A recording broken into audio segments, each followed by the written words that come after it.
Assalamualaikum warahmatullahi wabarakatuh. Saya Kak Janisa. Di sini saya akan menyampaikan materi kembali mengenai akuntansi pertanggungjawaban akuntansi manajemen sesi 13. Akuntansi pertanggungjawaban tradisional. Dahulu akuntansi pertanggungjawaban itu adalah satu-satunya media atau alat untuk mengevaluasi kinerja manajemen. Namun sekarang pergeseran filosofi manajemen dari kinerja individu menjadi kinerja kelompok atau kerja tim. Definisi akuntansi pertanggungjawaban adalah sistem akuntansi yang dirancang untuk mencatat, melaporkan dari pendapatan ataupun biaya yang timbul akibat pelaksanaan aktivitas kepada manajer yang bertanggung jawab terhadap aktivitas tersebut. Akuntansi bertanggung jawabnya.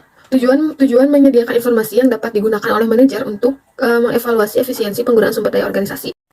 Skema akuntansi pertanggungjawaban ada 3. Yang pertama adalah menghitung biaya sesungguhnya setiap aktivitas selama periode tertentu. 2. Hasil perhitungan tersebut dibandingkan dengan biaya yang dianggarkan untuk aktivitas yang sama. Dan yang ketiga adalah perbandingannya disebut dengan penyimpangan dilaporkan kepada manajer yang bertanggung jawab mengendalikan aktivitas tersebut.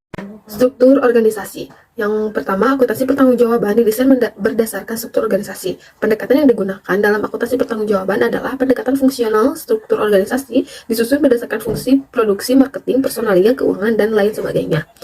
Kedua, struktur organisasi dibuat berdasarkan produknya, sesuai dengan produk atau kelompok, atau produk apa saja yang dihasilkan. Dan yang terakhir adalah pendekatan penyusunan struktur organisasi berdasarkan geografis regional atau pendekatan wilayah, menentukan tanggung jawab berdasarkan wilayah geografis. Keterkaitan antara struktur organisasi dan pelaporan pertanggungjawaban. Semakin tinggi level level manajer dalam suatu struktur organisasi, maka laporan yang mereka terima itu semakin ringkas. Kalau semakin bawah level manajernya, laporan mereka akan semakin teknis untuk cakupan yang sempit. Penentuan pihak yang mengendalikan biaya. Sistem akuntansi pertanggungjawaban yang efektif harus memisahkan antara controllable cost dan uncontrollable cost. Asumsi dasar akuntansi pertanggungjawaban adalah individu yang berwenang mengendalikan aktivitas harus bertanggung jawab terhadap biaya yang timbul akibat aktivitas tersebut. Mengidentifikasi biaya yang terkendali oleh manajer unit operasional merupakan hal yang sulit. Biaya setiap unsur pengeluaran itu ada 2 elemen. Yang pertama adalah harga per unit dan yang kedua adalah kuantitas unsur yang digunakan. Tanggung jawab terhadap BOP.